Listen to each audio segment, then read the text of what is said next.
Howdy, folks. This is Malik Dahl here, one of the players at Too Many Goblins. Thank you for listening to our D&D podcast. I just wanted to stop by at the top of the episode here just to let you know we did have a few audio issues in the recording. We're so sorry about that. We've changed it for the next episode, but unfortunately we didn't have any way to fix it entirely for this one. It's still a good product. There is a bit of a high and low issue with the volume, specifically at an hour and 20 minutes, so watch out for that. But we'll be coming at you next Wednesday with another episode just to make up for it, where we fix the audio issues. So, yeah, here's the first episode. Enjoy.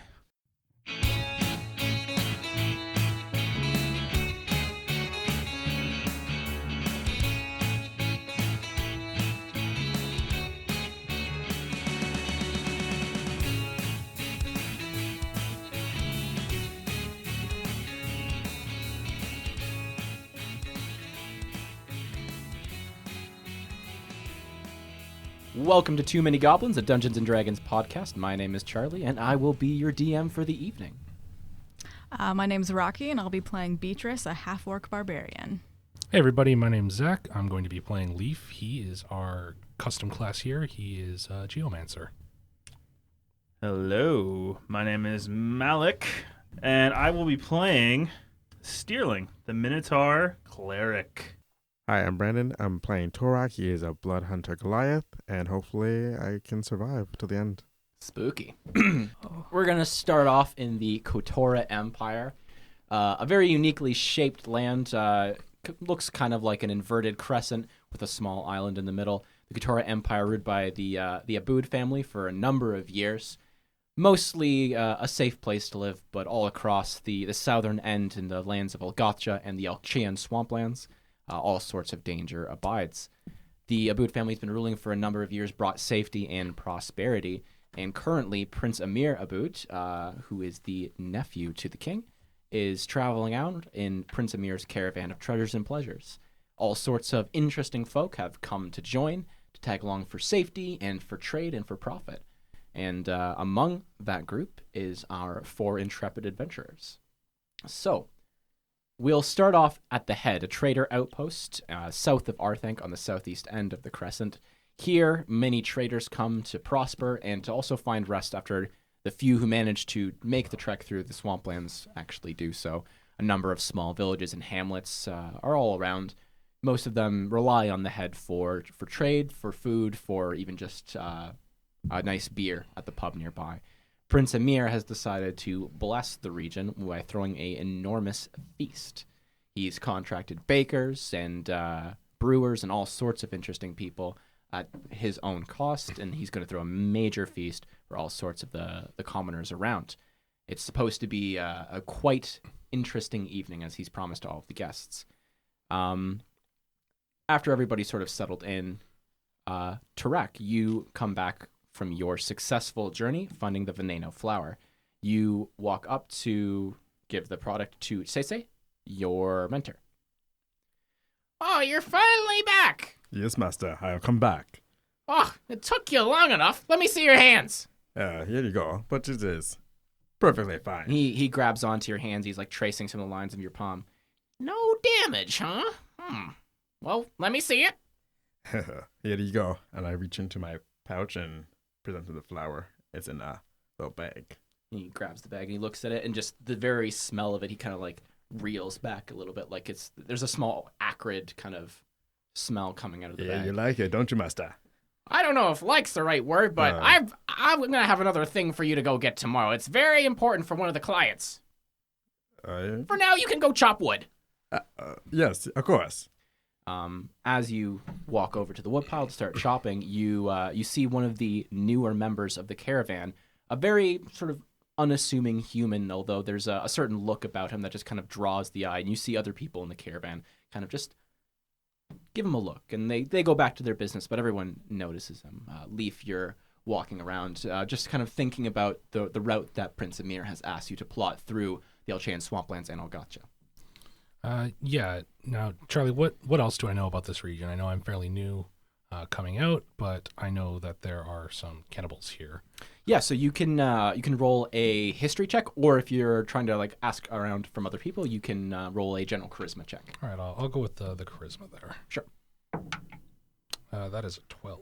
12. Okay, so you've heard some talk from other people, mostly from traders that are actually at the head. Many of the other bodyguards, royal guards, royal family members, and various other merchants that have tagged themselves along to the caravan are kind of unwilling to talk about it, but there's lots of stories at the local pub telling all sorts of very nasty horror stories, specifically about the swamplands, because those are the closest to the border.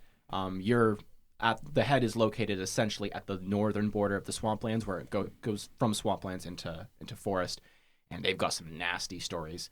The one you've heard the most is that there's this creature that is allegedly called the Swamp King that mostly rules over, but nobody really knows who or even what it is. And with the 12, you also would know the Alchean swamplands are named after King Alchea, who was a person who ruled here many years ago. Nobody really knows too much about that dynasty. It was collapsed probably well over 600, 700, 800 years ago. Nobody knows for sure. Well before the Abouds came over and took over the Kotora Empire. But he collected some weird stuff. And people kind of think there's something he got into that maybe he shouldn't have, and that's what maybe the Swamp King is. But nobody knows for sure. The few people who do manage to make it out, generally unwilling to talk about it. So I guess I would pass on information to whoever needed to about possible defenses and any sort of weaponry we might need. I'll also start looking at our supplies. Yeah, sure.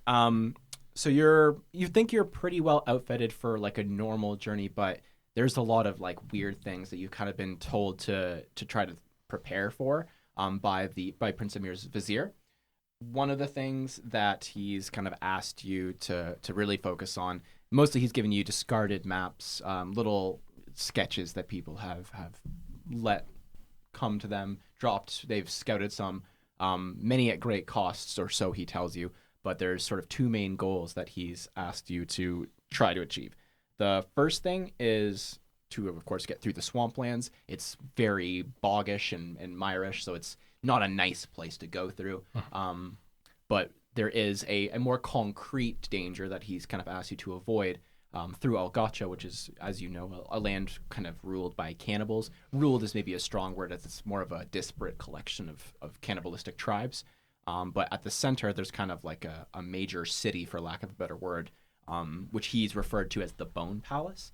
He's asked you to kind of plot sufficiently around there so you don't. I'm sorry, one more time. The Bone Palace? The Bone Palace. Yes, it's allegedly made out of the bones of discarded meals. You're pretty new, Leaf. You haven't really been in the caravan long, maybe a week and a half, 2 weeks. And you actually haven't seen this particular figure that kind of catches your eye. Very tall Goliath figure reaching over for an axe and starts chopping wood.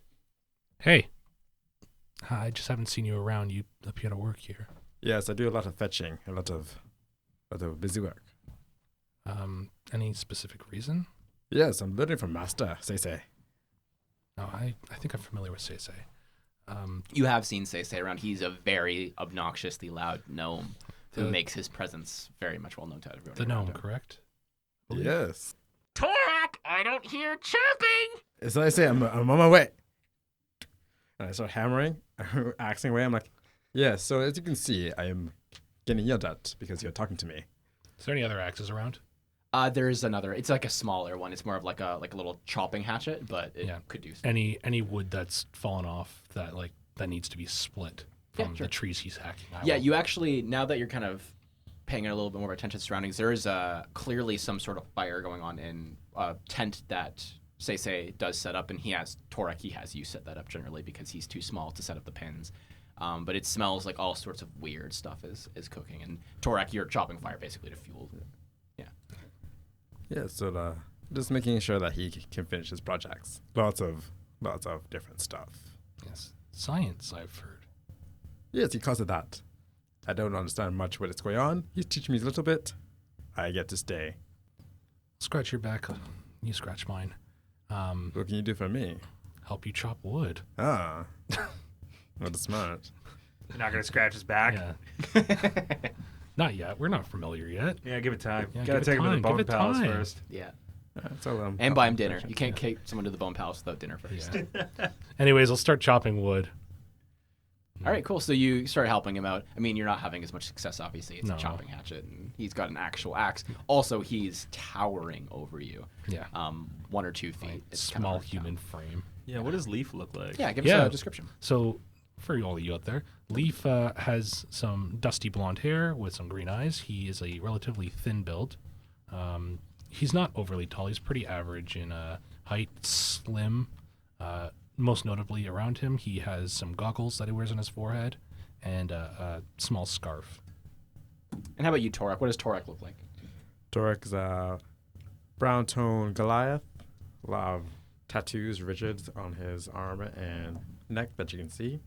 About 7'2", pretty well built. But kind of the clothes he's wearing is kind of loose. All right, so you start helping Torak chop wood. He also has like a black hood from his hanging from his top shirt. Top shirt. Hey, man. Yeah, as opposed to the bottom shirt. Yeah. You know. Also You know. called pants. So, Leaf, you start helping Torak chop wood. You've noticed he's a little bit peculiarly dressed. I mean, the fact that he's a Goliath is interesting. Everybody's peculiar to me. And especially you've noticed in this particular caravan, there doesn't seem to be a lot of normal people I'm around. assuming I'm odd because I'm not. Basically, the only other humans that you really see, I mean, there's a couple scattered here and out, but the members of the royal family, and there's about 15 to 20 of them, varying in terms of their relation to the king and their importance, but most of them, all of them, in fact, are human, and just a handful of servants are humans as well, but very few. Otherwise, and this is something that you know from both Prince Amir and also there's another member of the royal family who's he's got a name that you can just never remember. But you know he's there. He's like this really large guy. He professes that he collects special things, is how he phrases it. And you've seen actually a half-orc, a female half-orc, actually, interestingly, kind of in his employ before. An older woman, if I'm correct, right? Yeah, it's. I mean, most of the people here are middle-aged, early age, 20s, 30s. But she definitely looks a little bit older. The great middle age of 24. Yeah. Well, so, ranging from 20s to 30s. Boy, I'm much older than that. The rule is that if you double your age and die and it's not a tragedy, you're middle-aged. So, Malik, it's coming up.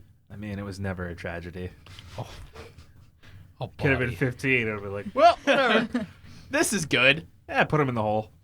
So as Take him to the Bone Palace. as you're chopping wood together, Steerling, you're kind of walking around. You've had a rough day. You were hoping that you'd get to the head, and you guys just got here this morning, that you'd have some success selling some of your wares, or maybe you'd be able to repair some stuff, and really just not a lot of good reception. The human traders at the outpost, and that's mostly they're humans or wood elves, seem really off-put by you.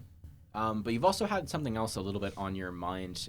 Last night, of course, every night in Prince Amir's caravan of treasures and pleasures, he forces is the right word, some minstrels in his employ to play a whole bunch of entertaining tunes, basically until they're exhausted and everybody else has gone to sleep. He's a very particular man. And during last night's show, you think you saw, you're not 100% sure, but you think you saw a little pendant on the lute player's around his neck. And on it was a little sigil of a skull with the top caved in. All right, well, Steerling is clearly sulking through. He walks past Leaf and, I guess, Torak. Give him a wave. So give us a description of Steerling. All right, so Sterling is 6 foot tall, on the shorter side for a Minotaur. He has a nose piercing of a ring. He has very shaggy hair. It's brown. All of the fur on himself is brown except for one black patch over one eye. And he has a very nice braided long beard, very nicely braided, very well oiled even, prim, proper. He's he's a Minotaur, so he's got horns. They're fairly long. Nothing really to write home about. He's got corks on the end of them, though, currently, because he's afraid of running into things and breaking them. Like a bull in a china shop. Heyo. It's not a good joke. No, That's not good at all. no, that was really bad. Thanks, Yeah. man. You're I welcome. appreciate the That was- encouragement. I will The support most you when you low-hanging deserve fruit. the support. So anyway, Sterling walks past. So yeah, you've seen Torak around. He's one of the other kind of like more odd creatures that have been around. Oh, of course, they're all sorts So of I know interesting Torak?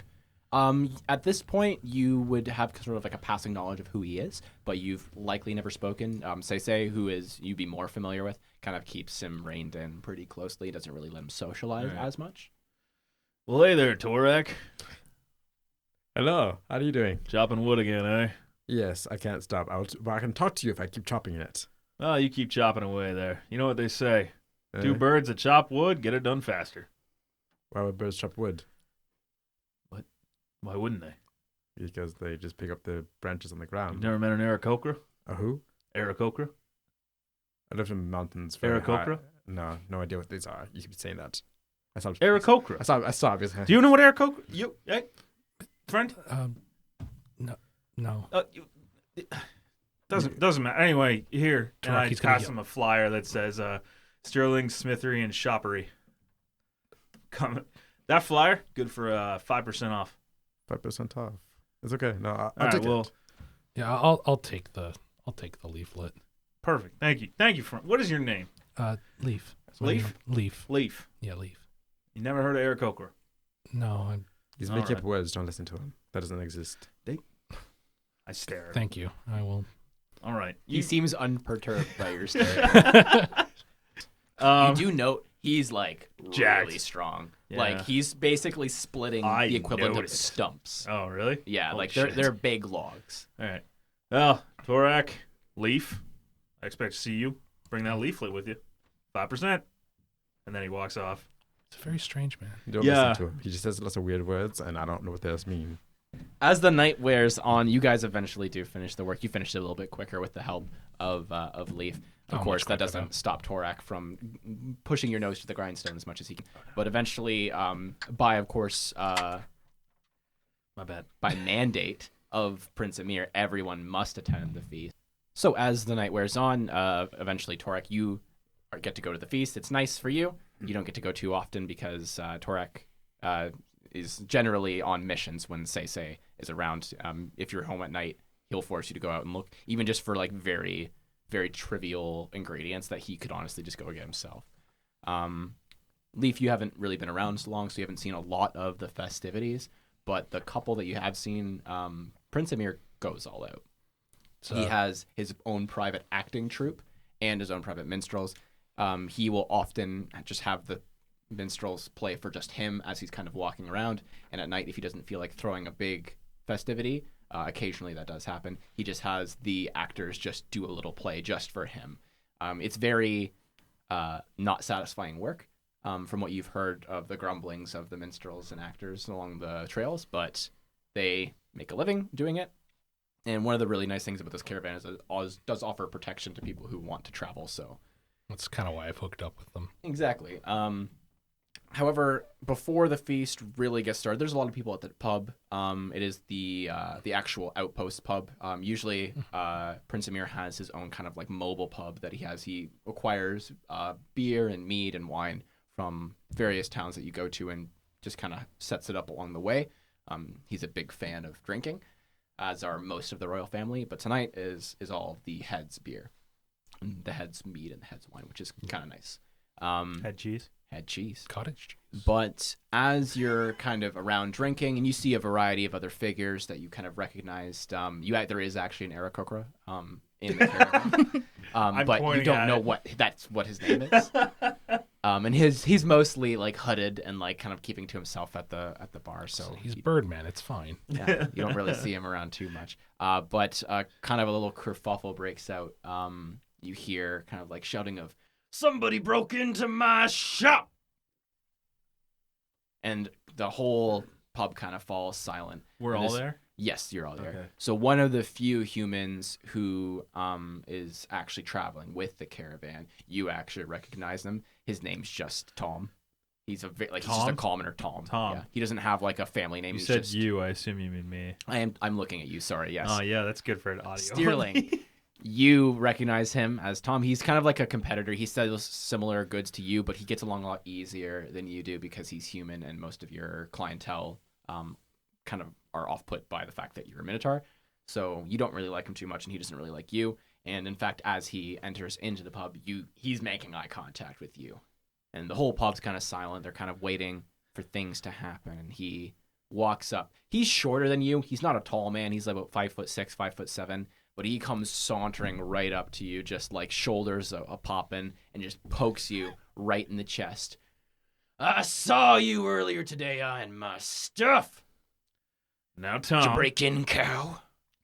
Now, Tom.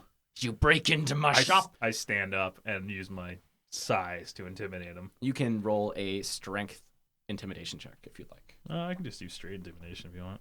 It's up to you. I'll do strength. It's 16 plus 2, 18. He's definitely like, he backs up a little bit. Like Now, Tom. Maybe regrets it. This damn cow, and he's looking around to the entire bar now, broke into my store and stole my money and my goods because he's not good at hawking his own shit. I put a hand on Tom's shoulder. Now, Tom, how many times have I told you not to let that good mouth run away with all the words that you got coming out of there? As you're saying that, you kind of look around a little bit. People are looking angry at you. People. I start waving to the people. Hear from the background. Now, you need to come. What if we just kick him from the caravan? Well, hold on back there. Is that Jim? It is Jim. Jim, don't let the back door hit you when I come through the front. What does that mean? Don't worry, Jim. Stupid cow. We should just kick him out. And there's like a couple cheers This is now. not... I do not appreciate... Now, I have given you all leaflets to Steerling's Smithery and Shoppery. Now, I've been very kind, very courteous to all of y'all, and you all have been giving me the stink eye the whole time. Maybe it's because you're stealing Now, our I shit. did not steal from you, Tom. Who Did you did? see hoof prints on the inside of your shop? Were there hoof prints? Why would there be hoof prints? He's I got, got hooves. hooves. Tom, I got hooves. It's tightly packed dirt. How tight? Tight enough to not have hoof prints.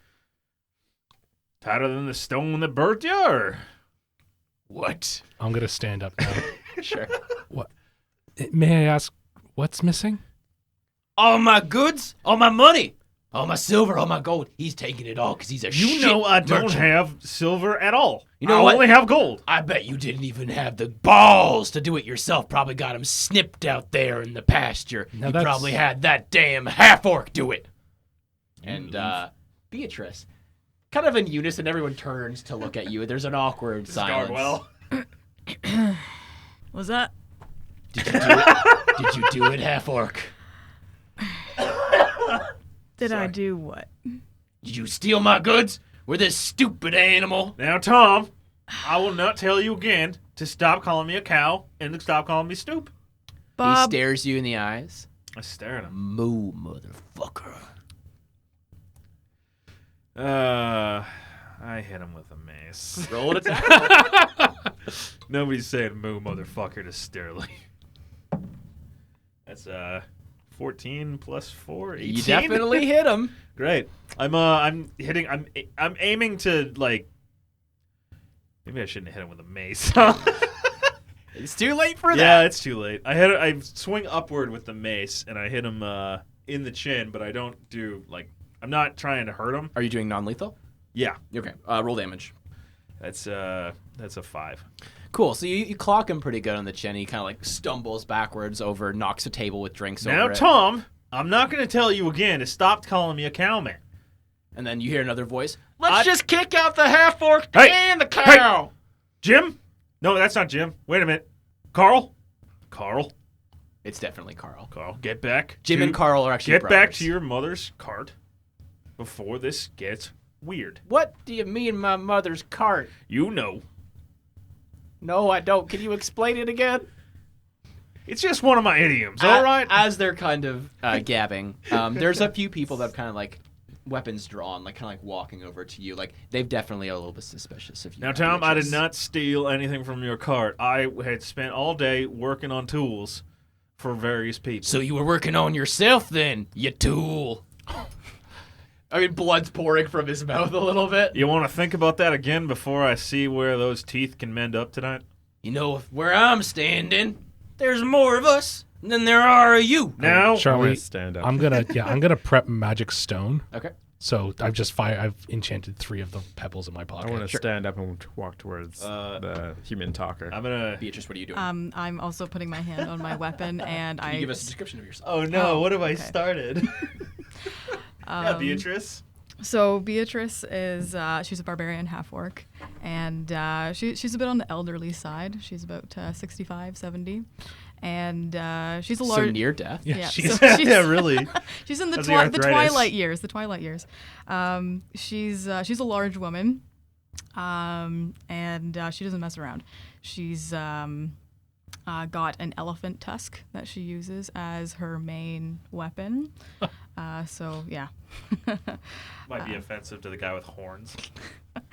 So I'm a bit ticked off that people are been staring. So I move towards make a move towards Sterling, and with my hand on my weapon to be ready for some action. There's like a few. Mostly it is the humans, the kind of like other, like for lack of a better word, like minorities, like half elves. There's a couple dwarves in the pile. Like there's a gnome. Obviously, Say's there. They don't really seem to be like coming over to in your defense, but also they don't seem to be like they're just kind of drinking quietly, hoping that the thing resolves itself. Okay. As this is happening, as everyone's moving forward, I see this happening. Yeah. And I walk over to Tom, and I say to him, "Now, Tom, what was taken? Can we work some? I don't want this to turn ugly. Here, hold on." And I reach over and I cast Cure Wounds on him. And he stands up, and like the blood in his mouth is kind of like worked No, its way back in. I didn't mean to get all rash there. What was taken? We can figure something out here. All my money's been taken. How you damn much fool. money? All of it. That's not a number. Do you have a ledger? What? He like looks over, like mumbles to other people. What's a ledger? Well, it's something to take track of the items that you have coming in and the money you coming in and money going out for the other things. It's something you should have in order to run a proper business. Oh, you mean my paper book? Yeah, Tom, your paper book. Do you have any sort of record of things coming in or out? Yes, I do. Now, I reckon if you show me that and we can figure something out, we can try and figure out who's got these items and who's got your money. Well, I know you've got them. I don't have your money, Tom. Why would anybody else steal? Sorry, Tarek, what did you say? I'm walking behind him. Okay. And I'm like, behind Tom, I'm like, it seems that you're lying. If you do not show him right away, you're blaming him. All this is happening because of you. We're all drinking. I don't get to come out often. And this is all your fault. Wait, no. And I'm staying, towering above him. I'm like, this is my only night out. And if I get it ruined, I swear I will make you join our hunt. Isn't that fun? Who are you again? My name is Torak. This All is right, my well, good buddy Torak. Looks like all of you filthy, and he like half-breeds. I'm gonna sling a stone at his head. All right, roll an attack roll. I like how I just try to defuse it. It's just like, no, you can't defuse this. That's a 15 to hit. That will definitely hit. There's like a Racism's a small problem. group, but then there's like 5 or 6 humans that kind of like 10 points of damage. Yeah, he goes down. He goes down. He's out. He's knocked out. I'm not a fan of bullies, so I think everybody should shut the hell up, and we can figure out what the fuck's going on. The remaining people kind of like they look at you. They look at the very large goose egg on Tom's forehead. That came out of a sling, people. Yeah, what the fuck? Yeah, you Nailed nailed that guy it in pretty the good. I look over to you, be like, yes. One of them kind of like looks down, like, and you Yes. see him put his fingers on a little spot in Tom's neck, and kind of like nods to the others, and they just kind of drag him out of the bar. Carl, He's like running away Carl, with the body. you get that paper book. I'm going to walk up to you, Sterling. Like, it's okay. I know you probably didn't steal anything because I saw you when I was cutting the wood. Exactly. I go look to Torak and no, I didn't steal anything from this human. They just don't like us. It's okay. But I am pretty good at tracking. Maybe we can find some evidence. Maybe we should find the fellow that nailed him in the face. Where that Life? His name is Life. It's the human that just. Yeah, that I thought was yeah, weak. the little guy. That was a rock he threw. I look over to see if I can find him. I'm the kid in a snowball fight who would pack it filled with pebbles. Yeah, really. I think you should Nail also get the half orc that he was trying to blame. We should probably stick together. Oh, Beatrice? She's a fine lass. Right. So I see you guys talking. So I'm gonna go over to the group and start chatting. All right, that was some pretty good throw there. Now, who is this? And I point over to Tarak there. Well, this is my best buddy, Torak. Oh, I please. shove him forward. You get Sterling abruptly now. shoved forwards towards the half-orc that is about as tall as you are. My name is Torak. Well, it's very nice to meet you. It's nice to meet you too. I've never seen you in my life. I've never seen lots of things in my life. But this is exciting. This is my one night out. Usually I had to do lots of work, but now I don't need to do work right now. So that guy who was passed out sucks. Well, I'm really glad that Tom. you came out. Oh, thank And you. I too. hold Sorry, out Jim my was the guy in hand the to you. back. My name is Beatrice. I take your hand and pat it. I keep my hand there a little bit longer than what is absolutely necessary. I kiss her hand and then I tap it on her hand again. I pull my hand away, but I'm mildly disappointed. Sterling, Yes, we go back a bit there. We go back at least a month. We do. I approve of this company you're keeping. I approve. I don't know these people from the horse I rode. Well, I approve. I don't even own a horse. I own a donkey. You're a cow. That's That's probably racist? Yeah, that's what started this entire situation. I don't Isn't know why it? you're being like this. I fixed all your equipment for you. Right. Well, You fix equipment. Oh, yeah. I'm quite a smith and a leather worker, too. I thought you just sold paper. No, I'm also a shopkeeper, if you will. Sterling's. I pulled out another leaflet forgetting that I gave them one earlier. Yeah, Sterling Smithery and Shoppery. Come check us out. I'll take another 5% one. off. I will take another one. Those don't stack. Now, Beatrice, we shouldn't start fights with the smaller folk there. It just drives a wedge between us. you're probably right. Yeah, but I also did smack him right plumb in the little tooth keeper. You didn't did. I? You notice I kept my distance. You did, and I'm proud of you. You have come a long way. Mm-hmm. Thank you. Now, these young fellas here, Torak and Life, they've come to, learn a few things about the caravan and about Prince Amir and probably, right? I came to find my mom. I have no care about who owns this. I'm only going to say. I had a 50-50 shot again now, right? Well, you tried. And this one you're here to find your mother? Yeah. She a human? Well, Or like a she's a dragon? What's going on there? No, she's a human. She taught me how to throw rocks. Apparently, Yeah, I was gonna say that was quite a throw. That's a good it's all on your mom right wrist there. and the magic.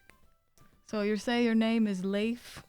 Leaf. Life. Leaf? Like the trees. Leaf? Life. It's not life? No, it's not life. It's leaf. Ah, shit.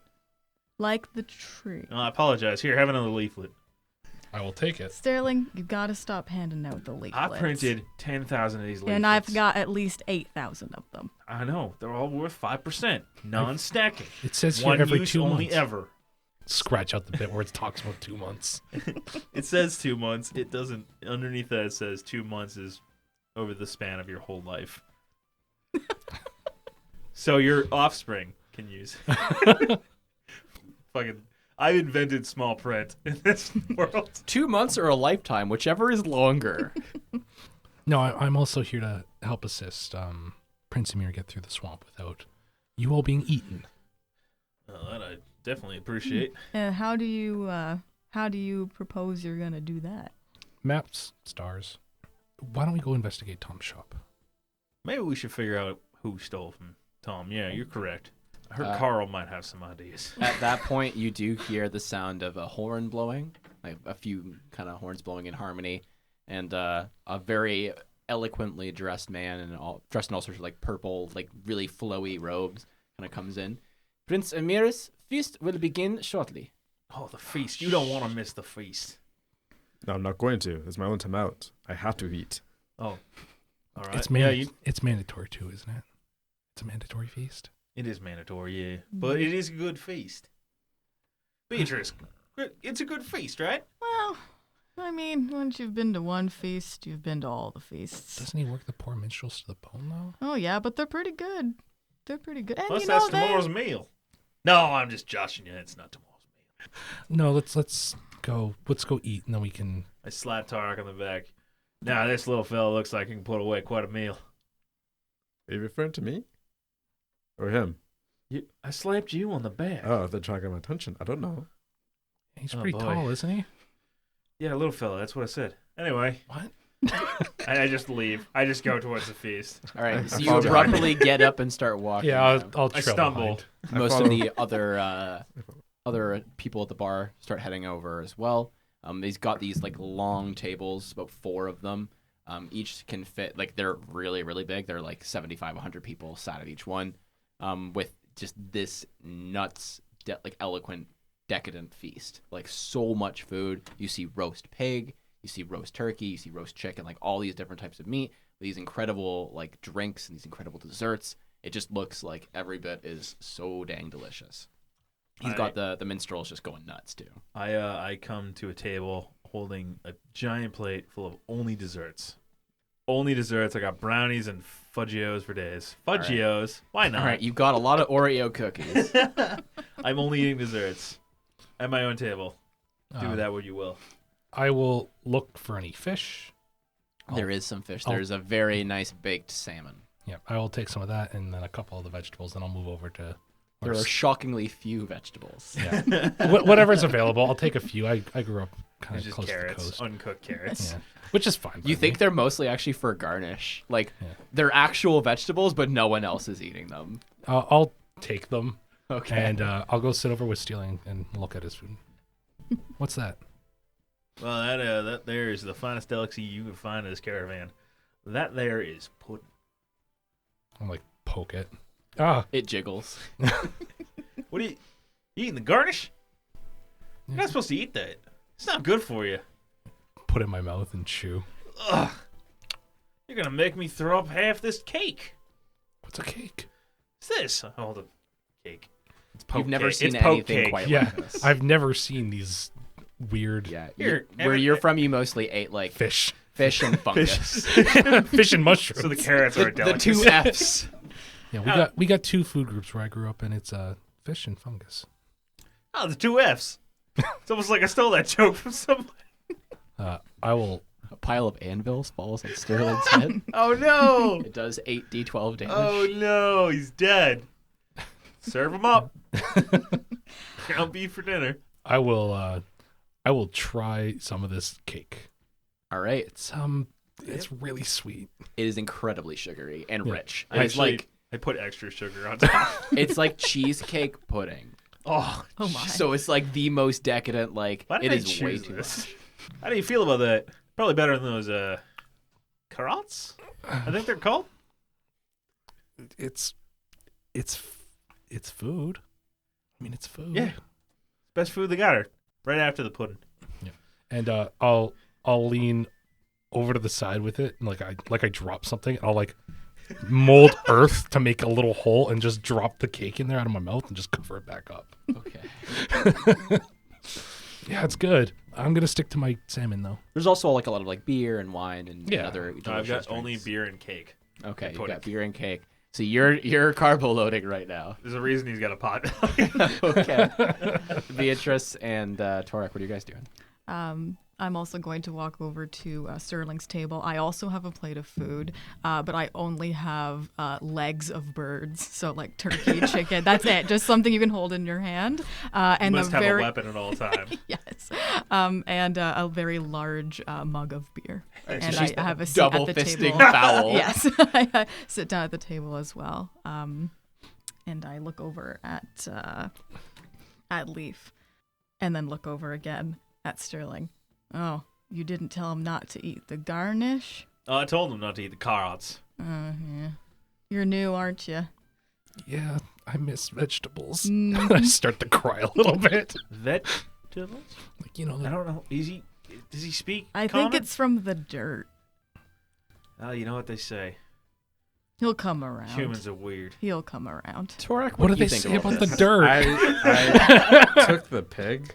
Okay, you The took the whole pig. Yeah. Okay. And as anyone who looks at me, I just look at them like, shake my head, no, and just take This it. is my pig. I So you take a hoist the beer. pig over your shoulder. I take it through the biggest. Keep in mind, this is a massive. This isn't like a teeny little pig. This is like a full hog. It's like a boar. You're going full hog. yeah, like one shy of a boar. Like You're going ham. this 120-pound incredibly fat pig. All right, I'll take yours both hands then.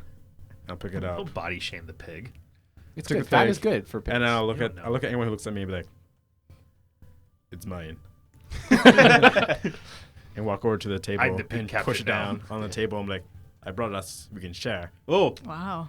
You know, there's one member of the royal family who's like very young. He's like 6 or 7, and his plate basically looks the same as Steerling's.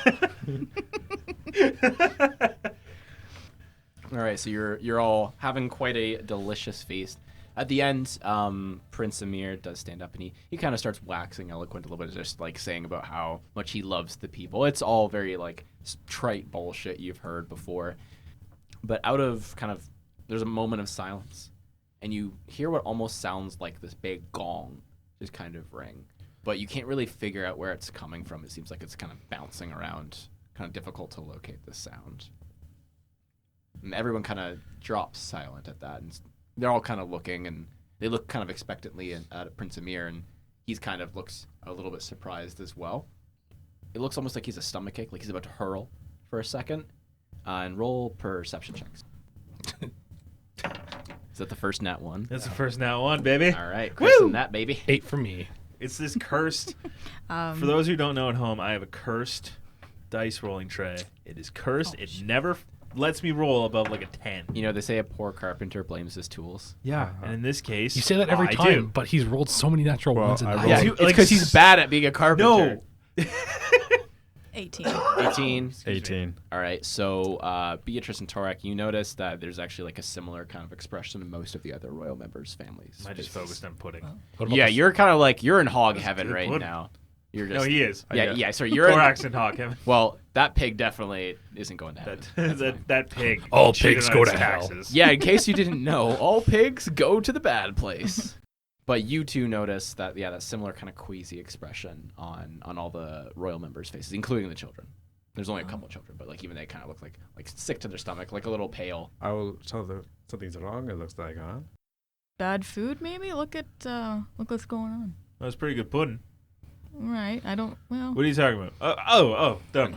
You hear similar kind of rumblings of conversation, like nobody's really said anything. Is it just the royals? It's just the royals. I will look Uh-oh. at us and I'm like, "Hey, what's going on? Why you look so sick, huh?" And you know, a couple of people kind of like echo the sentiment, like yeah, well, what's going on? And Prince Amir, he sits down, like he looks incredibly uncomfortable. He's kind of like hunched over, but you see something really bizarre happening with the kids. You see them grow. You see them kind of stretching, but it doesn't look nice. It doesn't look like they're just like growing like as in they're supposed to. It looks like you're stretching out their features, but then like wrinkling the skin. Like they look like a wet sponge that you've wrung out and stretched as much as you can. Oh boy. Their hair kind of starts growing really quickly. The skin starts wrinkling. They go from being pale to kind of like this sickly yellow in color, and the wrinkles have surpassed. Like basically in the span of 10 seconds, they've gone from looking like children to looking like very, very small old people. I look for Cake Kid. He is one of them. Oh Yeah. no! Oh no! And I throw the. Cake I look down at on the Steerling. ground. And similar things have been happening to the adult members of the royal family. In fact, Prince Amir, you can see he's kind of like fallen over in his chair and he's getting up and trying to kind of like run.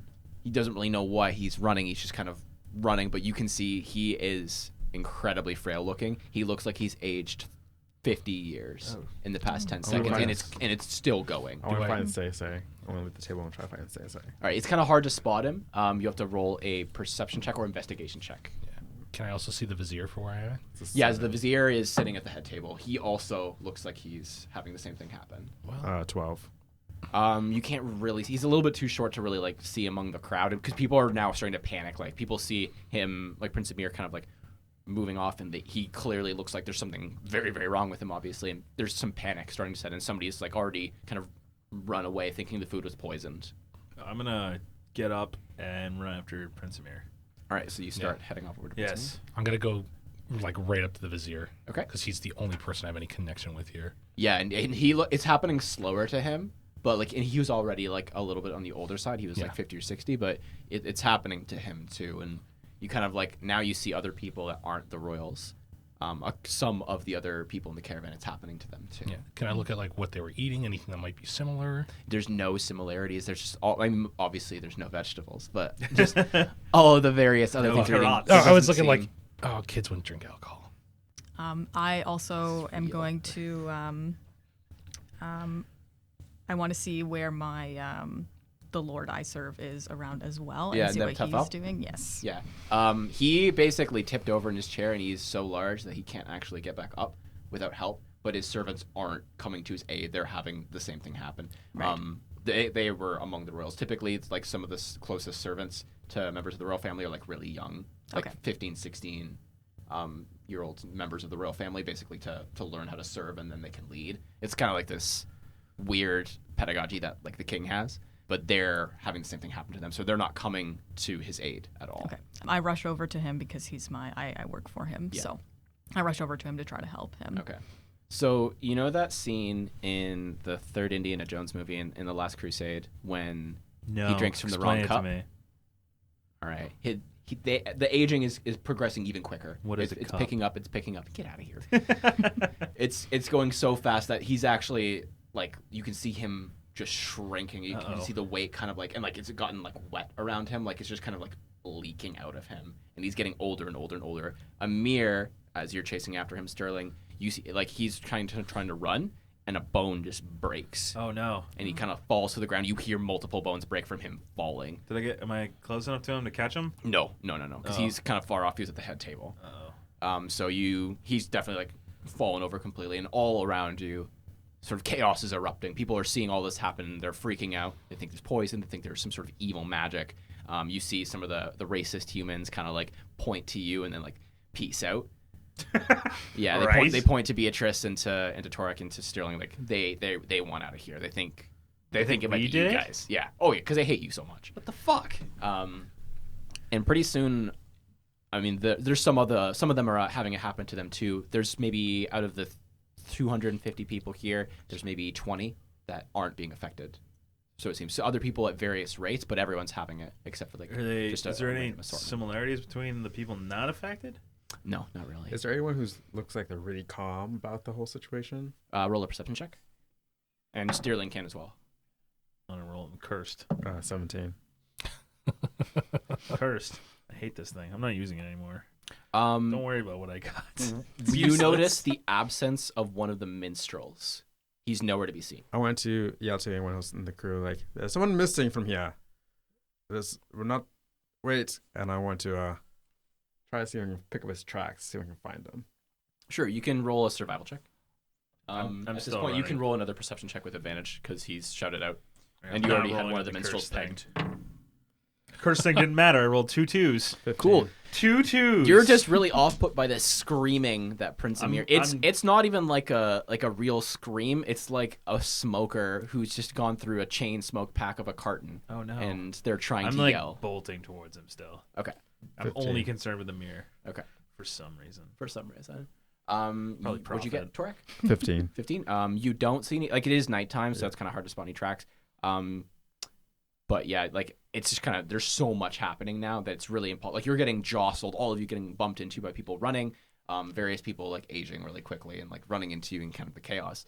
And as you get over to Sterling, as you get over to Amir, yeah, you get to him and you kind of like turn him over, and his eyes are basically just like decomposing in front of you, and his skin's like barely even looks like it's skin anymore. It looks like an apple that's rotted away and kind of gotten leathery, and he's shrinking and shrinking and shrinking, and you can see like little pieces of his skin, like pretty big pieces, big enough like that you could see like a grain of sand kind of falling away. No. Can I do anything? What would you like to do? Medicine check to see if I could figure out what it is? Sure, you can roll a medicine check. Sure, let's find out. 2 plus 2. No, actually, it's plus 4, but it's 6. All right. What the hell? You've heard of a condition called lactose intolerance. All right, You don't remember any of the symptoms, but you're convinced that's what this is. perfect. Leaf and Beatrice, what are you guys doing while this is happening? Beatrice, you're currently at your client's side, yes? Yes. Okay. Yep. And he's having the same thing, like his skin's kind of falling off in like little like dusty chunks. So I'm looking around as well because my job is to protect him. So I'm looking around the room as well, trying to see if there's anybody. It's not in that your room, it's all looks- outdoors. It's all outdoors. Okay. To see if I can see anybody who looks like he might have been threatening or anything like that. You can't. I mean, there's so much happening. It's just people bumping into each other. I mean, there's fewer people bumping into each other now because they're all on the ground. Yeah. All these people that are having like slowly people are kind of falling. You can see similar to a mirror, like people are like breaking a bone just from like kind of stepping into like a bad spot, falling down, breaking more bones. You can roll a medicine check if you'd like as well. Sure. Specifically, because you're elderly. Wait, Yeah, what? so I know from experience what this is. Osteoporosis. So what'd you get? So I got a 9. Or is that a 6? It's better than me. That's a 9. All right. You don't have any bonus to your wisdom? No. Okay. Nice. I mean, you know that's enough to that like people who are like aging tend to have more brittle bones. But all these people were super young a second ago, so Right. it's still. So kinda overall, weird. I'm very disturbed about my future. It's yeah. You feel the call of the void. Yeah. Leaf, what are you doing? Before any of this comes up, I don't know if it's airborne, so I'm pulling the scarf tight around me and slapping down my goggles. Okay. And I'm grabbing the vizier and saying, "Tell me anything you can about the woman. Please, the one who gave you the map. I need anything." He's kind of trying to like choke out and respond, and you can see his lips are clearly trying to like form letters, but it's more like he's trying to say like "help me." He's like clawing at you. His fingers feel like twigs, like there's no substance to them anymore. You can see the nails are growing longer and longer, and his hair is growing longer and longer as well as the skin's kind of starting to fall off. And he looks so gaunt now. Like you can see every like piece of porous bone sticking through his skin. So the chaos is kind of like subsided at this point because most of the people being affected are kind of getting close to dying. There's anybody around. There's nobody around left. Everyone who else ran essentially who might have had it happen to them. And it's not pleasant. It's not quick. Clearly, and Amir's the kind of being the one being affected the most by it, or the quickest rather.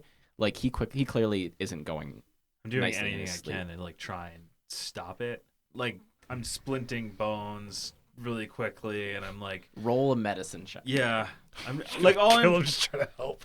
I'm just trying to help, Okay. essentially. Not well, clearly, because nat 1. Cool. You missed What Judge. the I mean, fuck? it makes sense. He's like usually a pretty big guy, and you were kind of like he's a strong guy. You completely misjudge how frail he is, Oh, and no. as you're going to kind of like splint like the Oh, first no. bone that he broke in his leg, you see his femur just crack. Oh, that's the strongest bone. Yeah, and it snaps like a twig, like nothing. Like you barely put any pressure on, Oh, and he kind of no. like he doesn't even really acknowledge it. Oh no! Like he's in so much Amir. pain that nothing is changing. Prince Amir. And after a kind of a few short moments, maybe one or two of a lot of heavy breathing, a lot of death rattles, you are surrounded by about 200 corpses. So as you see all these corpses kind of laying around, and the smell, the death smell, that smell of decay and of decomposition, it hits just like a truck, just a waft of like this wall of just gross smell. Like you feel this nausea kind of well up in your stomach. But what maybe is even worse than that is at the head table. And Beatrice, you see this. Your client didn't really quite fade to the same extent that others is, and you hear like this like croaking sound kind of start coming out of his mouth, but you don't see like any of the vocal cords or any of the muscles in the throat like moving to make the noise, and he just kind of like his head kind of like turns towards you. You hear all these bones snapping. One of them actually ends up like poking through the neck a little bit. His head kind of turns at this really horrible angle where it's like it doesn't really make sense, and it starts kind of trying to get up. Out. Cake boy? Okay, boy. Yeah, magic Yeah. stone to ready myself. And draw my weapon out. Just get prepared. All right, Moving Beatrice, what are towards you it. doing? Am I standing near him? You're am I like standing on above like down on him? one knee. He tipped over in his chair backwards, so you're kind of like standing over top of him, like down on one knee. Okay. I also grab my my weapon, my tusk, and brandish it because I'm ready to put him out of his misery. The noise kind of dies down for a second, but you don't seem like you see like the gloss kind of go over his eyes, and there's no movement. His chest isn't heaving, and it's pretty noticeable when his chest is heaving. He's like he was really like huffing He has and a puffing. heaving chest. Well, more so that he was kind of he was dying. His heaving bosom. His heaving bosom. Oh my. This is an ASMR podcast now. Stop, please. Bosom. It's not moving anymore. Like you feel like And the same thing for the little groan you guys hear outside the tables. It kind of goes away for a sec. He's like basically faded. Like you see a skeleton almost. Like the skin's still kind of slowly flaking off. Do I still think it's lactose intolerance? Roll a medicine check with advantage. Boy, that's 2 6s. What the hell? You do know that one of the things that happens with lactose intolerance is dehydration. All right, So that's what you think this is. I pull out my water skin and I'm trying to hold it up to his teeth that are just... And it's making it run like mud. Oh, when you pour water onto sand and it gets clumping and stuff like that. No. Now it's coming caking off. These dice are cursed.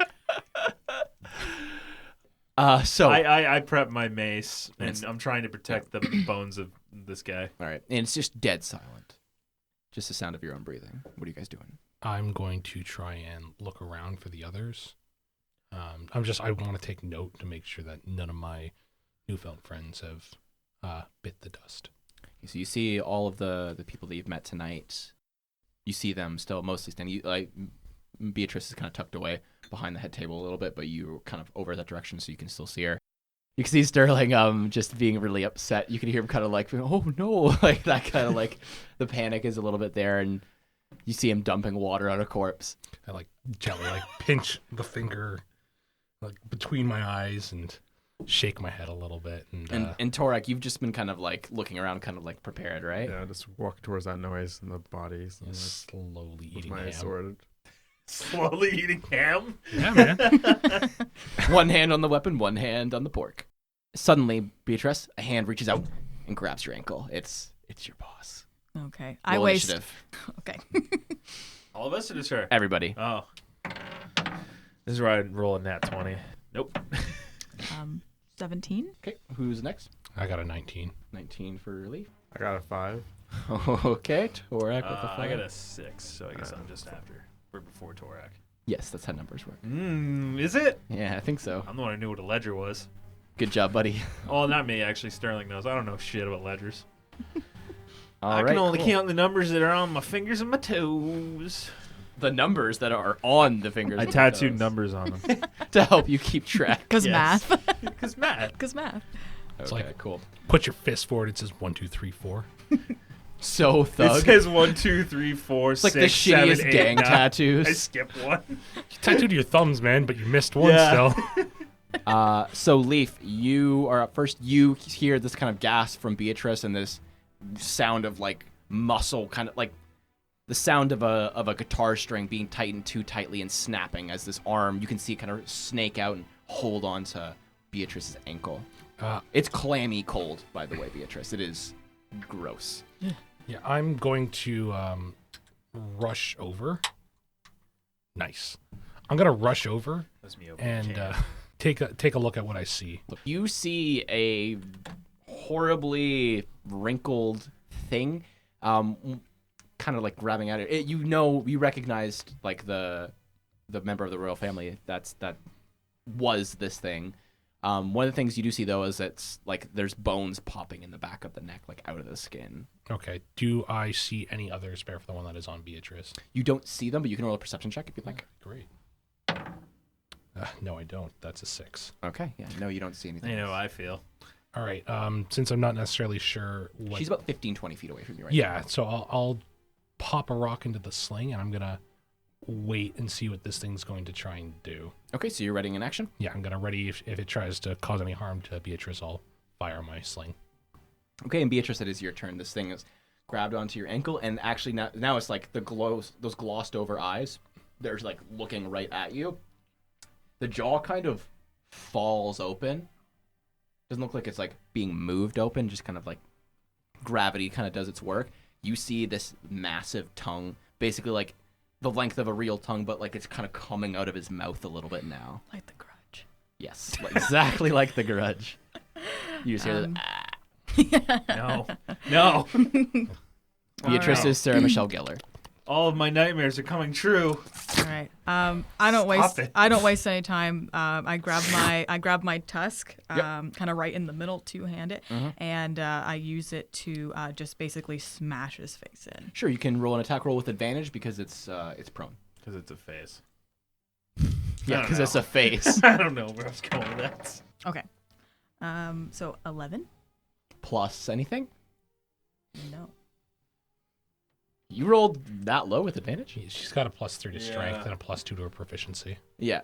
So 6. 6 plus 5. Oh, on advantage? Yeah. All right. You go to bash this thing, but it like pulls your leg out kind of like from underneath. You don't like fall down, but you lose your balance for a sec. So when you kind of like overcorrect and slam into the ground just over top of his head, you're kind of like face to face with this thing now. And it actually does look like it's trying to move its tongue muscle control. So it's kind of like the same motion that a whip takes when it's like trying to move. It's kind of like arcing along the length of the tongue. Would this be considered hostile then? Yes. Okay, then I'll fire the sling. Yes. That is a 21 to hit. It is at disadvantage because it's prone. Oh, that's the one correct. competent person. Yeah, well, The human. That's a 13. you that will can't you hit. can't win them all. All right. No. I think the And big, that dumb is idiots can't a hit 6 anything. Just damage. hit them. 6 damage? Yep. Okie dokie. Sorry. Cool. So you whip this rock and you almost kind of chuff it a little bit. You manage to actually, like the stone hits the ground just in front of it, but it ricochets up just off the bounce and kind of clocks it in the back of the head. Kind of like the head juts forward. Unfortunately, the head juts forward into you, and you get like a little bit of this. The tongue is bone dry. It feels like sandpaper along your cheek. Just this little grasp. Yeah. Juicy. No, it's not. Lack thereof. Yeah. It's very dry. Torek and Leaf, actually Torek and Sterling, you guys would hear the sound of something else moving it, and you can't see it, but it sounds like something kind of like slithering like along the grass. Wiggle, wiggle, wiggle, wiggle. Yeah. Yeah, that's the noise it makes. Yeah, it goes wiggle, wiggle, wiggle. It's the Wiggles. That's what you're fighting. Lights, right now. camera, action. Oh, no. So this thing's kind of like, you hear it, and Torek, you do hear it come closer, and suddenly like, from underneath one of the benches that's kind of sitting along the table, it's something similar. It's one of the people kind of affected by whatever this curse, whatever this thing that happened, but it's kind of windmilling its arms, kind of pulling itself along with just by sheer force of its grip strength. And it comes over to you, and it does actually try to bite onto your leg. What is your AC? 16. Okay, so it does take you a little bit by surprise, so it does actually hit you. So it takes a real good chomp, and you know what? This thing's teeth hurt. It basically bites down to the point where it's actually almost hurting itself and chipping its own teeth, trying to just get at you with sheer force. And you do take 6 damage. And it's disgusting looking, like the same thing. That the tongue's kind of like it actually bites off its own tongue. The tongue's fallen out of its mouth, but it's still trying to chomp down, so it doesn't retract it into its own mouth. There's just this little dry tongue that's kind of like bounces off you and falls down to the ground. It would be the one that's on you, Beatrice. So it tries to like pull you closer, and it's going to try to bite onto your neck. What is your AC? 15? 15, yeah. All right, so it goes in to bite you, and you just kind of like reflexively kind of clock it with your elbow. Not enough to like do any real damage to it, but just knock its jaw back, and the head kind of rolls back, and it rolls back too far, and you see this like a bone kind of puncture through like where the Adam's apple used to be. You see just like a little piece of spinal cord just kind of sticking out, and it looks really bad. It doesn't look like healthy bone. Even the bone looks like something's eaten into it, like a bug or something. Any bone that's outside of your body is not healthy. So it does miss you, so you don't have to worry about that. Fucking room. Torak, it is your turn. Or sorry, Sterling, it's your turn. You're first. Oh, okay. So you see, you don't see them because you're still kind of looking at Amir, but you hear both of these things. They're both Okay. probably within 30 feet. Okay. So they're both like where?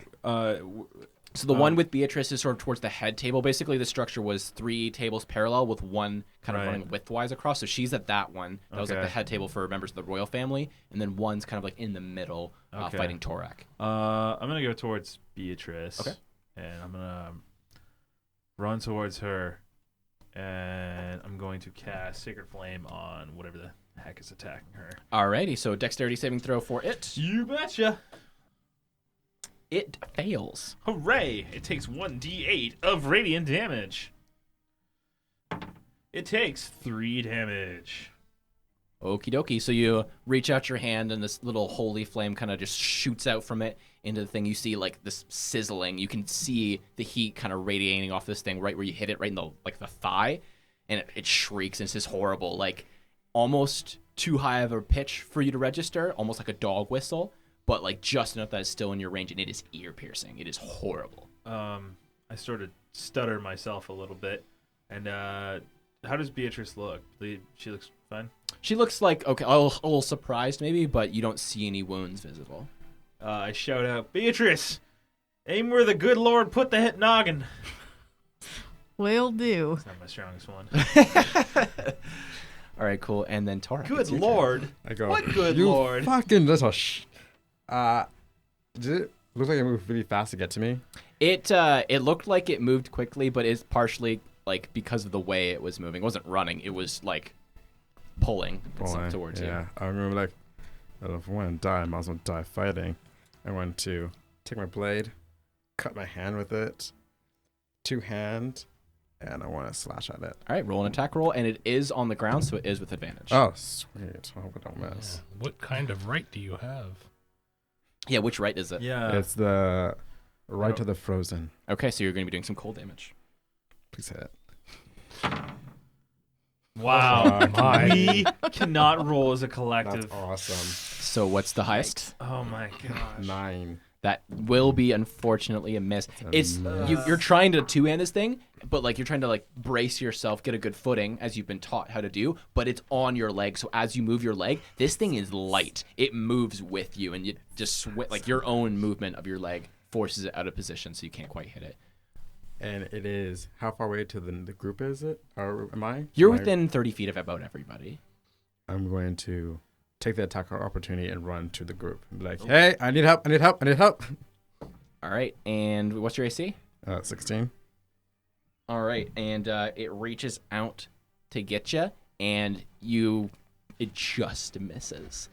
And those nails, it's attacking you with its essentially what look like at this point claws. Its nails are like 3 or 4 inches long, and they're yellow and like pussy. Like they look disgusting. Like you would not want to get touched by one of these things. It reaches out to get you, but you manage to move away your injured leg just in the nick I'm time. running. I'm like, okay, do you think, what's going on over there? Help me. And you guys see, do hear Torak, and you see him kind of like trying to shake something off of his leg, like there's like a dog or something on it. Like you can't really see the thing itself, but you can see him reacting to it. Yeah. So we go top of the initiative. It would be at Leaf. Looking around, do I see anybody that's not one of my allies here? You do see at this point, from where you could probably see the one that's on Beatrice, because it's kind of like trying to pull itself up to get to her. I mean any... any other people besides these things? No. All right, then I'm going to move so I can get a visual on the one that was attacking Torak. Okay, so you can move a little bit, about 15 feet, just so the table's not blocking your vision anymore. And looking around, I'm going to reach out my hand, and slowly you see a shake as I lift and pull, and I'm casting Shape Earth, and I'm going to rip 10 feet of soil from underneath it, and 5 feet from behind it. Right, so cool. it more or less falls into a Is this ditch. near all of us? No, this is underneath the... Yeah, but we see it? Yes. Torak definitely sees it. You are kind of focused on the Yeah, one I would with Beatrice, so you guys don't really see it. Although you hear it's a loud sound. It's a lot of like earth like moving, so it's still pretty loud. Torak, you just straight out, you see this thing kind of collapse into a pit that just appears. Keep running. All right, cool. And anything else for your turn? Yeah, that's my action, right? No, it's a bonus action. Ooh. So I will magic stone again. I will whip another stone All right. at the one that's falling, so it's going to be a disadvantage. All right. Yeah. Oh, that's only a 11 to hit. That will unfortunately miss. Yes. Womp womp. Beatrice. All right, so this thing is still on my. It's not like ankle? grappling you, but it's like trying to bite in at you still. Yeah, Okay. it's basically right in front of you. Okay, so I can get to my feet. Yep. So I, with 2 hands, raise my tusk above my head and kind of raise it up and slash down at it, kind of like a large axe, like I would, to try to get it off that way. And are you raging this turn? Yes, yeah. Okay, I will so you rage this. first? I will rage first. All right, cool. You can make your attack roll with advantage because it's still prone. It's still on the ground. Okay, so that's that'll be a 20 Yep. Natural plus 20. 2. No. Dirty 20. Dirty 20. Dirty 20. Okay. And so that'll be 22. Okay, cool. So you do hit. So you can roll your damage. So D12 plus your strength plus 2 because you're raging. Okay. Oh Nice. boy. So that's a 1. But so then plus That's a 7. 3. Oh, sorry. You were right. Hey, it's like a 1. It's like a 1. It's like a long. Okay, so that is a long 12. 12. Okay. Cool. So you with a fair amount of strength behind it. You're pretty burly. You wail down on this thing with your elephant tusk, and you actually collapse in most of its left side. You can the arm kind of falls off just from lack of attachment to a rotator socket in the shoulder, and you can see exposed bone. The skin's basically at this point almost completely fallen off. There's just barely any of it holding together. You see the rib cage has been kind of crashed in. It's still up, but you severely wounded it. Awesome. Take that, Duke. At this point, though, it will attack right back. And it will hit you with a natural 20. Oh, dang. Oh, dang. You are raging, Why do you so get it'll to be roll halved. good? Whatever. Well, Get better. 1v1 me. Yeah. Let me just roll the dice. So after your rage reduction, you'll take 5 damage. Okay. Sorry, hang on. 6 damage. Okay. But I will need you to roll a Constitution saving throw. So D20 plus your Constitution modifier, and I believe barbarians are proficient in Constitution saving throws. It'll say if it is, it'll be bubbled in. yes. Okay, so roll D20 plus that stuff. Plus that stuff. That's not bad. You good. You don't need to even check your modifiers. That's enough. all right. I can see it through the chip bowl. Perfect. Yeah, We so have all Nailed it. dressed chips. it kind of claws at you with these icky yellow fingernails, and you can see pus and infection essentially kind of oozing into the wound that it's leaving, but it doesn't seem to you feel numbness for a second, but you shake it off. Okay. So it doesn't seem to do too much. And then it would be the other one. So it is going to make an acrobatics check to try to climb out of the pit. And it passes, but it will use up enough of its movement so that it can't actually get in range of you and attack. It will dash, but it won't attack you this turn, Torak. So it's in base contact. It's on its feet now too. If you can call it on its feet, it's hobbling pretty substantially because the one leg, the knee is blown out. And it would be Steerling. It's your turn. So the one fighting Beatrice, Yeah. it's pretty effed up? Or? It looks pretty hurt. It's hard to tell Right. because these things look effed up already. but- Right. Okay. I'm going to use a bonus action to cast Searing Smite. Smearing Smearing Smite. Smearing Smite. schmite. And I'm going to swing at him. All right, cool. Swing! 17 plus. That will hit. All right. 17 plus plus. Plus. So on Searing Smite, I get an additional d6, so I'm rolling 2d6. This is the one on Beatrice, yeah? Yes. Yeah, okay. You don't need to bother rolling. No, I'm doing it. I roll a 5 and a 1. Cool. What's your weapon? It's a mace. Oh, cool. You swing at it, and that holy fire kind of lights up you can see it's nighttime, but you can see really clearly for 1 second, and you just lop its head off. The Nice. spine disconnects, like paper being ripped. There's almost no resistance, and the thing's I, head kind of rolls away. As I do that, I'm like, go long, To nobody in particular. Carl. Okay, and Torak, it's your turn. No, I'm not done. Oh, okay. Sorry. No, I just moved towards Torak. Okay, so you And, can't get quite in range, but no, you're pretty yeah. close. I run over into the area where they are adjacent. All right, cool. And Torak, it's your turn. I'm going to turn around like, oh, come on, leave me alone. And I'm going to hand and try to Just swipe wanted at to him. eat ham. Yep. So 24 to hit. Yeah, that'll definitely hit. So 12 for the blade itself, and then the cold damage is 4. So that's 16 damage total. All right, cool. So you have a sword, right? You're trading a long sword. Yeah. All right, so you go in for a thrust into this chest, and you just see the yellow skin just grow pale. All of the color just gets completely ruined, and the skin's so thin at this point that you see it kind of like the top sheet of ice on a puddle that freezes. It kind of gets this little layer to it and cracks, and the thing just kind of falls apart. I say, Saloon salutes you. As I hold my wound. All right, so the old aged creature, whatever it was that was attacking Torak, falls to the ground, just absolutely decimated by his right attack. And you two, Steerling and Beatrice, you didn't really see that, but Leaf, you definitely saw him cut his palm open first. It's interesting. It's something you haven't seen before. Enough time goes past that your rage does fade, but you have sort of a couple seconds to catch your breath. You can do anything you'd like. I'm pulling the dirt towards me. Okay. And I'm going to run up them like a flight of stairs and like take a scan. Okay. And see if there's anything else moving. So we haven't talked about the Geomancer much. Nope. The Geomancer is a homebrew It's a class that we're using. Yeah, it's made by our lovely Charlie here. But It's also a work in progress, but we're going to be testing it out the best we can and making adjustments as we go. if I know something about this world, though, something about Geomancers that isn't good. Yeah, so this climbing up the earth thing, you three can roll history checks. I got 13. Okay, that'll be enough. 13. Okay, that's, yeah. Torak? 2. So Torak, you're kind of just not really making the connection. That's weird stairs, man. 3. But Beatrice and Steerling, this would instantly kind of set off.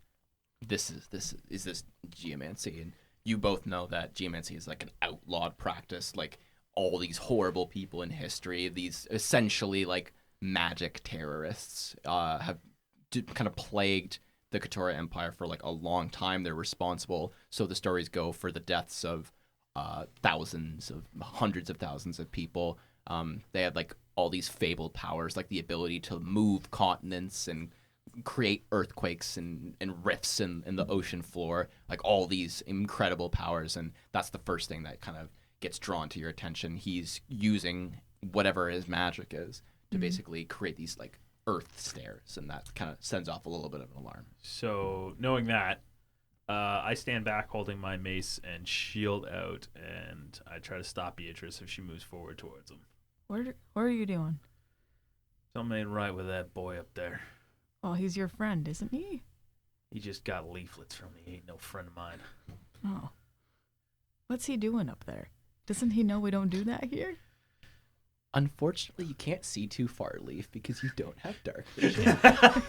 So it's I'm just scanning the I mean, area. the I'm area assuming is there's, well like, lit. yeah, There was like that's- torches. If some of them were knocked over, you can actually see like a small grass fire starting. Like it won't like balloon too quickly, Yeah. but like mold earth to cover that over. okay, perfect. I'm going to look at the body, see if anyone has a potion on them. I mean, most I of used them, all my spell slots. most of them don't actually. Even the clothes that they were wearing have like started to fade. I go, That's "You fun. Dirty bastards. You die with your shit. I tell Beatrice to check on our large friend, and I'm gonna have a chat with the fella there. Yeah, sounds good. You set him straight. Before seeing that Torak was so hurt, I will reach out my hand and snap my finger, and I'll use my magic initiate, and I'll conjure up good berries. All right. And I'll go, Torak, and I'll throw him the sprig. Wow, thank you. You saved me twice today. Well, hold on there, Tark. What? I shout from across as I walk up to the fella. Now, this fella's using he's using something not right. I was ready to start eating. Talk. So you Whatever. I don't. You. Hey. What Grade are you 6. doing? When How you're are back. you moving the dirt? It's something I was born with. You were born with it. Yeah. With a bunch of terrorists, probably. What? Magic users tore across this continent using powers like you have. So something that you do all know, except for maybe Yeah, Leaf. I've Although been- you I've would been- have been heard some stuff My about it. clan's been underground for a long time. Magic is incredibly controlled in the Kotora Empire. Basically, if you're a magic user, you have to go through like this very strict crown-led regimen. So Steerling had to go through it as part of your Yeah. upbringing in the monastery that you kind of worked in.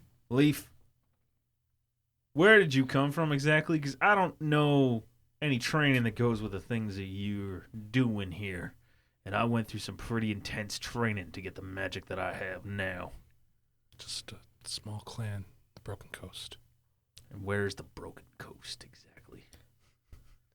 It's not too far from here. It took me only a week. I left a week ago, but I'm not taking you. I am staring down Leaf right now because I do not trust him with this. I look over magic. at Leaf too. What is your intention there, fella? Find my mom. Yeah, you said that, but what are you doing after that? Excuse me, I Going. think we're not going to worry about the bodies and the things that came back from them. We can deal with that after. Slowly move Earth and just letting them sink to the ground. I'm like This- brandishing my mace now. Okay. Stealing, all I know about the people like me is they used to be very plentiful. People born with my abilities were massacred. The only reason I used them was because I was scared he would die, and I'm not going to let that happen. You hear this horrible shriek coming around.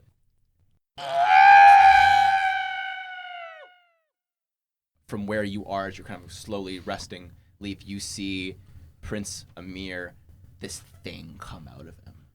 It doesn't look fully real, like fully there, but you see this angry red, dark crimson red thing kind of come up out of him. These long, gangly, what look like limbs, but translucent, and so much rage behind this thing, and it just swoops towards these two, Beatrice and Steerling, because they're still near the head table, and he's not too far off from that. So this thing swoops over, and it looks at Sterling. It's coming after you. You can see it running towards you. Yeah, Steerling, sorry, not Sterling. No worries. What's your armor class? My armor class is 18. All right, cool. Can you please make a Constitution saving throw? No. Nope. 6 plus 2, 8. All right, your hit points are temporarily reduced by 6. Oh no! And you take 6 damage. Leaf, it is your turn. You see all this happen, and it just happens so dang quick. I am going to whip out my hands, and I'm going to slam it with 2 of the blocks. Okay. And lob the last magic stone at him with my action. All right, cool. So roll the attack roll for the magic stone, and then what did we say was for the slam? It Improvised was attack, but you're proficient with it? yes. Okay. It was a d6 of damage for them too. Yeah. So for the magic stone, that's gonna miss. It's only a 7. Yep, that will miss. Yep. The magic block, that is very cocked. That's a 19. That'll hit. So that is 6 points of damage from the first stone. Okay. And from the second, natural 20. There you go. So Nice. that'll be a total of 10 points of damage, and I'll use the last stone underneath me to intercede between the creature and Steerling, trying to give them some So space. it isn't stone, it is earth. 'Cause Yes, you're- that's what I mean. Yeah, no worries, just making sure. All right, so And then I will move back. yeah, this thing looks angry, just very, very angry, specifically at Steerling. He knows what he did. Yeah, he knows what he did. Probably. Beatrice, it's Broke your his turn. legs. You see, you're pretty close by. You're at basically Mean 10 to. feet away. You're not He raging was right lactose now. intolerant. Okay. I pull out my weapon. Yep. I hold it off to the side, and I rage. Okay. And I try to rush the creature from the side. So you're basically attacking it. It's kind of on top of Steerling, and you're just kind of attacking through it, not so you hit him. Okay. Oh boy. 10? Oh, 12. 12, that'll hit. That is 12 again. All right.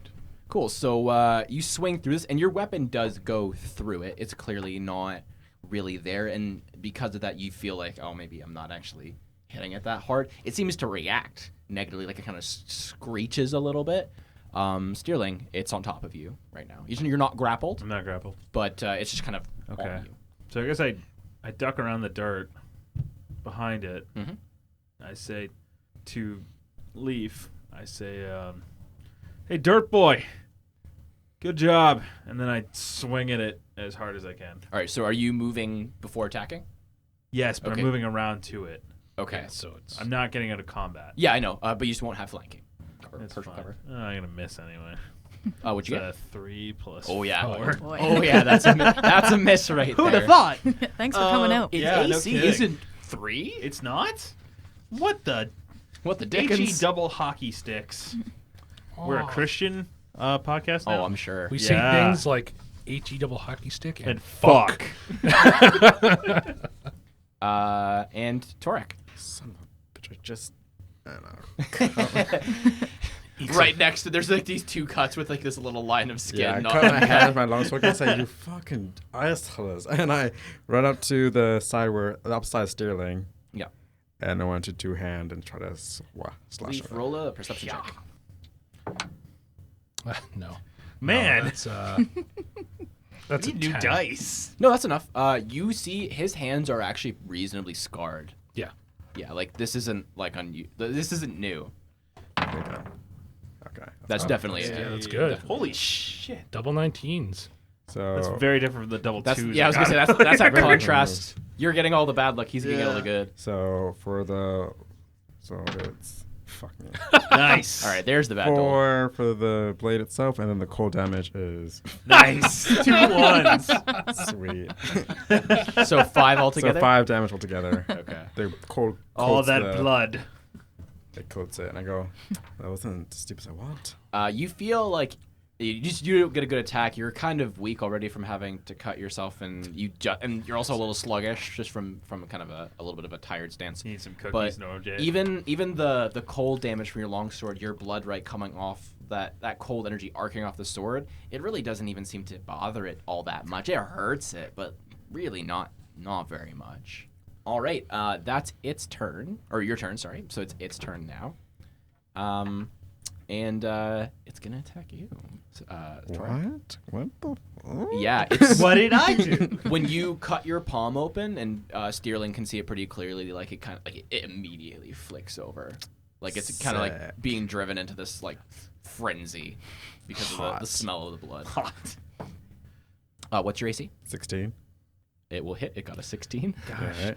Oh boy. Can you please do a Constitution saving throw? Okay, I want to do that. I'm also going to use my my stone endurance to reduce the damage. I rolled for my Constitution 19. Okay, so you pass, so you won't have your hit points drained. Yep, and for damage, I'm using my reaction. Yep. I'm reducing Nice. Nice. Cool. You take 0 damage. Nice. It got 12 for the Oh my damage. wow. Well, I got it's 12 plus my con, so it'll be 16. Yes, take you take negative 0 damage. damage. You Wow. gain 4 hit points. Mhm. No, you take 0 damage. Alright, sweet. Yeah, Pretty the sure that's how that 3d6 does works. not seem to bother you too much.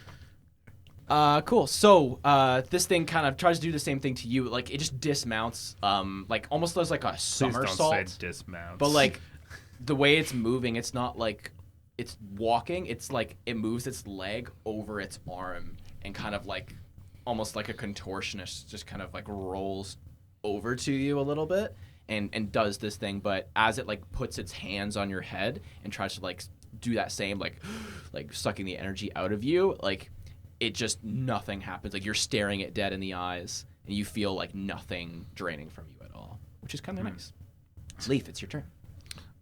Recasting Magic Stone because Okay. I'm out, so I'll Yep. pick up some pebbles from the ground if I can find any. I mean, this was like a tamped down area for this, so there's not actually that. There's 2. Okay, that's fine. I'll take up the 2. Sure. Recast Magic Stone. And I mean, there's more, but you'd have to walk around and find them. I assume you don't want to spend your action looking for pebbles. no, No, yeah. find the right pebble for you. Well, this one's the nice and now the smooth. listen, so I'm gonna find a pouch. I'm gonna pick up some pebbles. I figured I could carry more than 3 in my pocket eventually. No, you got So- small pockets. no, you're gonna have to craft an item specifically to carry more than 3 pebbles. I got you, Hell homie. yeah. I'll make you a pebble pouch. All right, so yeah, I'm gonna try and fire at Can this I use thing. that as a euphemism? That's a pretty good one, right? It's Pebble pretty pouch? good. It's pretty good. I Hit him think in the it's pebble high- pouch. Yeah, I'm using that. I like that. Yeah, that's in 10, so that's not gonna hit. No, that will not hit.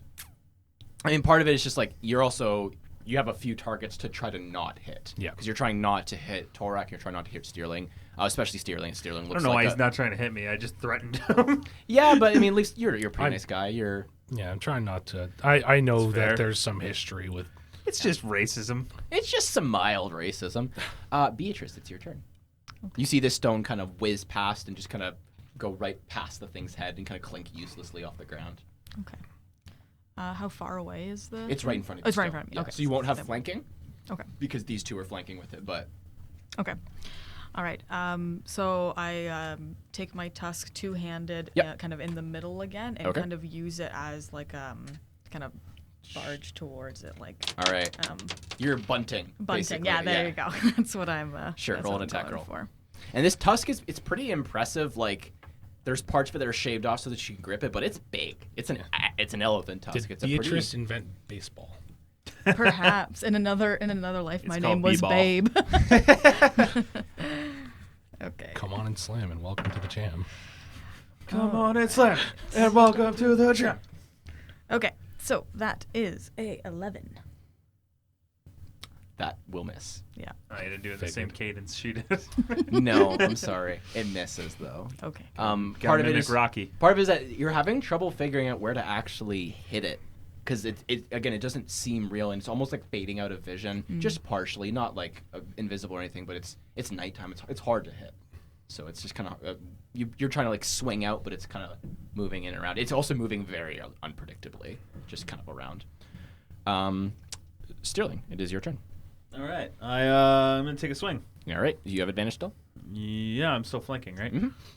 I swing down, and it's 2 15s. Yes, you will Wow. hit with those. What is with the double? All right. Did 7 damage. Seven bludgeoning damage. 7 bludgeoning damage. Wow. Wow. Wow. All right, We got to stop doing This thing's like it's kind of like flickering, almost Great. like it's fading, And but it's still there. I eyeball Tarek. Tarek. Torek, it is your turn, I believe, if Steerling is all done. I am done. All right, cool. I want you to look at it and be like, oh, please, just fucking die. I can't do this much longer. My blood. And I can I'm only going bleed to so much. Slash it out. Oh. It might do her. 12 to That'll hit. hit. Oh, hey! I need an air horn. I was telling Rocky I should get like a sound pad and just have some samples on it, Oh, no. so I could just do some actually Please sound don't effects, do not air horns, but yes, air horns. But also maybe definitely air air horns. horns. 7 from the blade and 2 cold damage. okay, cool. You hit it, but again, it's the same thing. The blood right, you're expecting to kind of like, and you've cut down things hard with it before. For instance, whatever the things you were that you just fought, but this thing's kind of shrugging it off. Whatever this incorporeal And creature then is. As I do, I say, remember, I have 5 more berries in my pocket if I go down. That's what I do. What? I have berries in my pocket. All right, Torak, From it's the going for you again. And you've incensed this thing because not only did it not pull anything out of you, but you also you're still attacking it. You're staring it down, and you just told it to fucking die. So it attacks you, and it does hit. Okay. Roll my con. Constitution saving throw. Ooh, it's going to fuck me up. Oh, nice. 19 Nice.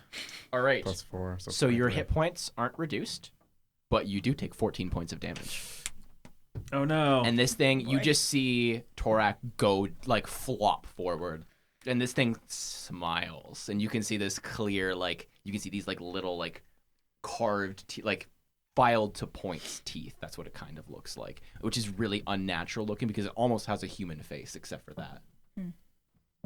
Leaf, your turn. Yeah. Are they on dirt or gravel right now? Are they on like a wooden plank? What are they on? Like, They're on just dirt because they're behind the head table. okay. So I'm going to move till I'm within 30 feet of him. You basically already were. Yeah.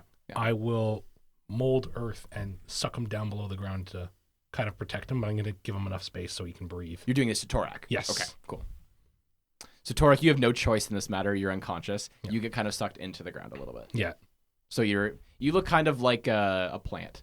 Your head sticking out, you can breathe. Well, it's not even like that. It's like I want him more to of be a- kind of under the ground. Like submerged except for this little... yeah, it's like it's got a pocket in the ground that I can... Okay, so there's like a small like pipe-sized hole So where you you can kind of keep leave on- in the ground. So, like So it's 6 like when you or 8 get inches. buried at the beach in the sand. Yeah.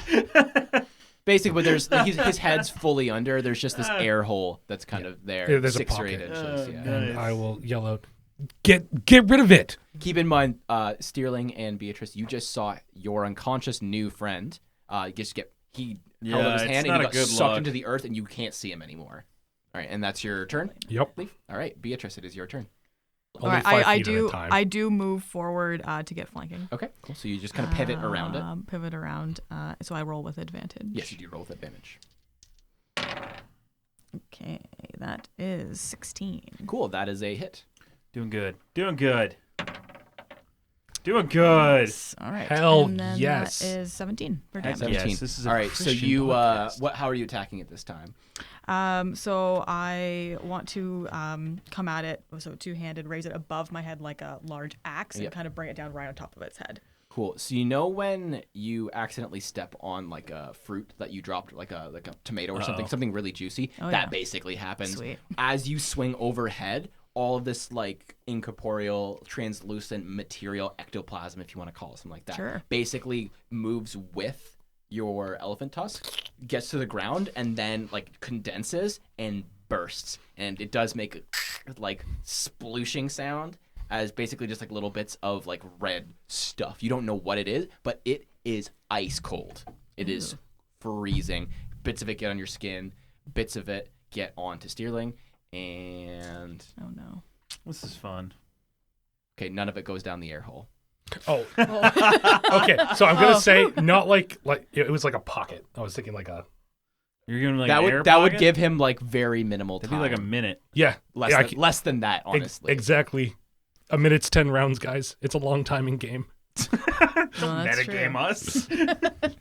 That's fine. You would know enough Yeah. about that kind of stuff. So This isn't the first time I've pulled this trick. yeah, none of it gets on him. And the thing just kind of with that, I won't do the scream up again, but with a horrifying scream as that happens, just kind of bursts. But you hear this like very like in the back, just this little laugh, just kind of fading off into the moonlight.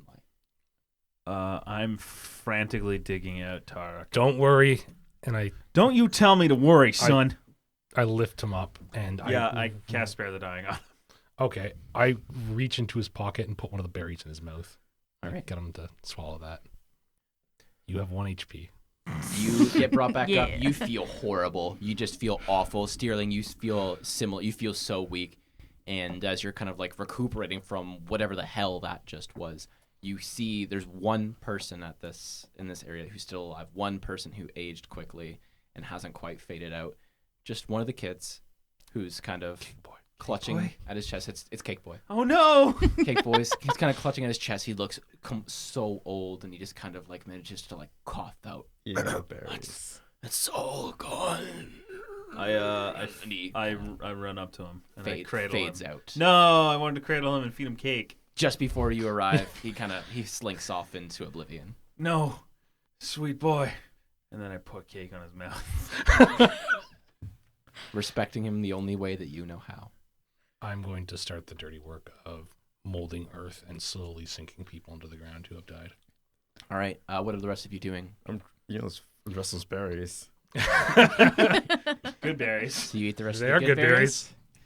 All right. And then I go, Steerling and Beatrice. I Once walk Beatrice over. calms down. I'm okay. So I walk over to Leaf and I put my hand on his shoulder and I say, son, I don't know what you did out there, but I'm okay with it. And I think we'd like to have you stick around. At least I would. Thank you, Beatrice.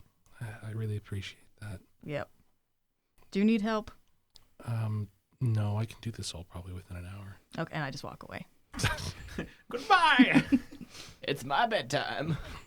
Gotta go catch blue bloods.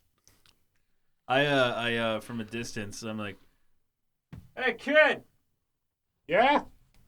maybe don't do that so often around people alive. I didn't plan on it. I didn't plan on it. No, I'm close now. Trust me, I have no want to do this in Look. public. Look, now son, my thing now is just putting my arm on somebody and saying now. Now son, we're a bunch of misfit weirdos up in this caravan. Yeah, I noticed. Yeah, let me that- finish. Okay. But we're still a little afraid of the magic that you got. I was raised in a monastery and taught to control my magic. Maybe just keep it under wraps for a little bit. No, And we'll figure it out along the way. that's partially the plan. I thought you might be a little bit more accepting, with the whole like the stuff that happened and them calling you a cowman and like. I Yeah. thought that. Okay. Yeah, you still freak me out. Perfectly fair. Plus, you're little. And that's, Torak over there, I point at Torak, who's frantically eating berries, I assume. There's like juice There was dribbling four. down one his handful. chest. One handful. You've also never felt more full in your life. Yes. Each berry is a full day's meal. That's gonna be confusing for a guy who eats ham. You are ready for a food coma right now. Try to keep them down, or else you're not gonna feel so good. Now that fella over there was one of the toughest guys I saw, and you just took that whatever it was, beastie, down with a little bit of dirt. So maybe I need to open up my mind a little bit, but you need to understand, people around here ain't so accepting, especially of any of us. I don't see them being better towards you. To be fair, I didn't use any of the abilities that I can't control yet, so Maybe stop talking. okay. You just I keep on this. using the ground to eat all the dead people. Hey, leaf. Yeah. Let me see that leaflet back. Okay. And I hand you the one that's got all the things scratched out. I scratch out the 5%. I put 6%. That's for your troubles. So with the promise of well-deserved discounts and burying the large number of bodies, there's still one question that kind of rings throughout your mind as you go about cleaning up and eventually going to rest. The rest of the caravan has basically dispersed. The remainder of the people who were alive took their wares. You can see some looting was done. You'll have to check kind of in the morning to see if any of your wares were taken, although your caravan looks suspiciously Your donkey. untouched. My donkey. Your donkey's My still unnamed there? donkey. None of your stuff seems to be taken from first glance. at Sterling least. Smithery and Shoppery. Dinky the donkey. But one question His name kind of is still not Dinky. bounces around your mind. Why are you guys fine and so many other people gone? As I bury Cake Kid, I move all the sweets in with him. As he would have loved. And we'll continue next time. Hell Wow. All right. We'll see you next time, everybody. And good night.